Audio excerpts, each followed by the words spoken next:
Hey everyone, Big Mac here. Welcome to another QualQuest video. We're in the home stretch now, so these are starting to get a little crazy now. So this is the question that we were asked to prove in our last test. So we have a function t to the pi times e to the minus t, and we're asked to integrate that from 1 to infinity.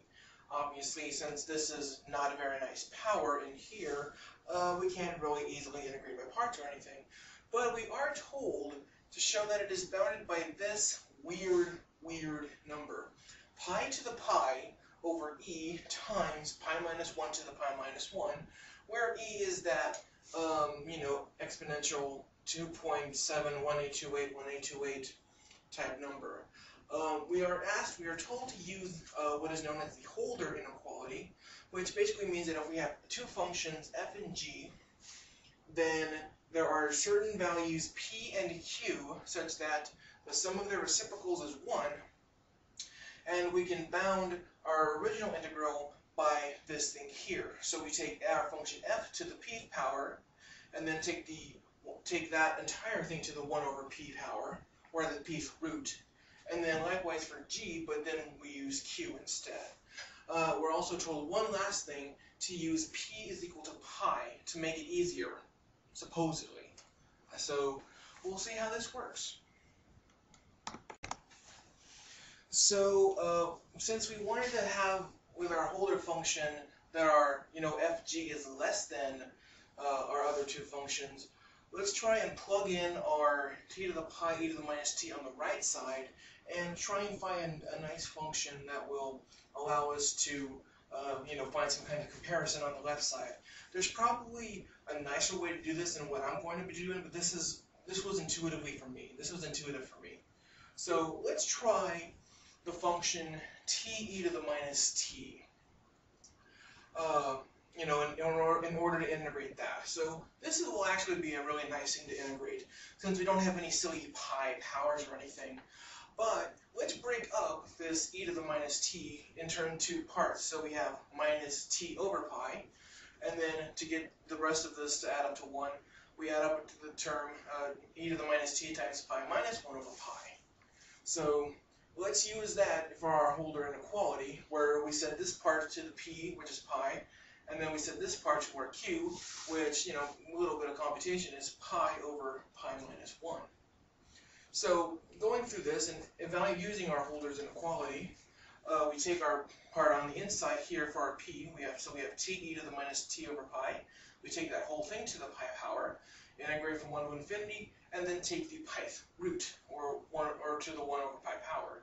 Obviously in here we now have our original t to the pi e to the minus t, since these two cancel out. And of course, although we still have this nasty 1 over pi to power. But again, this is what we were looking for originally, so hopefully we're on the right track.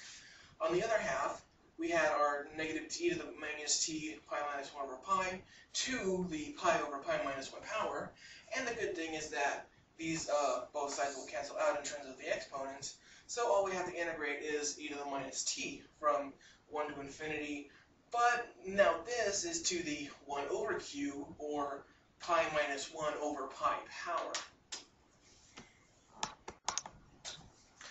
Alright, so remember we used our nicer function t e to the minus t at the beginning to build up our Holder inequality.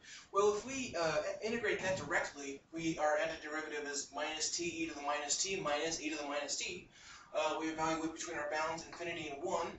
It goes to 0 at infinity, since e to the minus t decays much faster. And we're basically left with only a term of 2 over e, where again e is, from our e's here.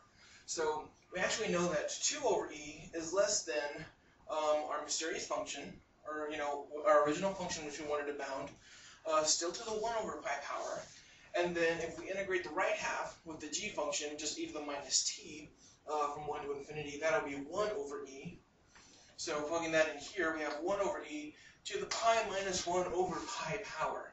Again, not easy, but organizing things a little bit, let's take everything to the pi power, or pith power? I don't know. So anyway, we're going to get 2 to the pi over e to the pi is greater than our integral times 1 over e to the pi minus 1.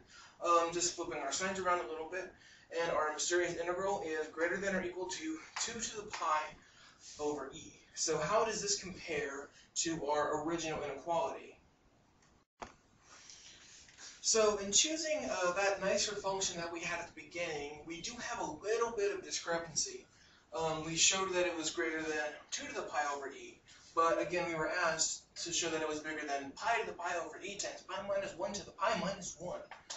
So if this is true, then we're done. Otherwise, we're in definite trouble. So the question, so obviously the e's will cancel out, fortunately. And the question is 2 to the pi greater than or equal to this quantity here, pi to the pi over pi minus 1 to the pi minus 1?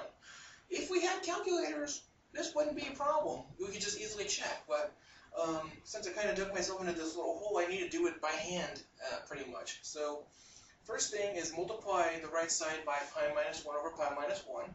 So that way we'll have pi minus 1 to the pi power in the denominator, and that'll go with our pi to the pi. So we have 2 to the pi is greater than, it's hopefully greater than or equal to pi over pi minus 1 to the pi times pi minus 1. Let's take the pith root of everything. So we have 2 is hopefully greater than pi over pi minus 1 times the pith root of pi minus 1. So yeah, hopefully we can find a nicer bound on these, which is still less than 2, and everything will be awesome. So in this last step, it all comes down to just decimal approximations and everything.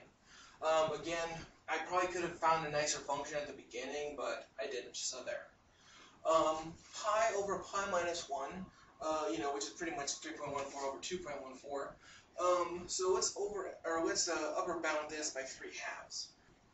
Since pi minus 1 is 2.14, then the pith root of that has to be less than the cubic root of that, 2.14.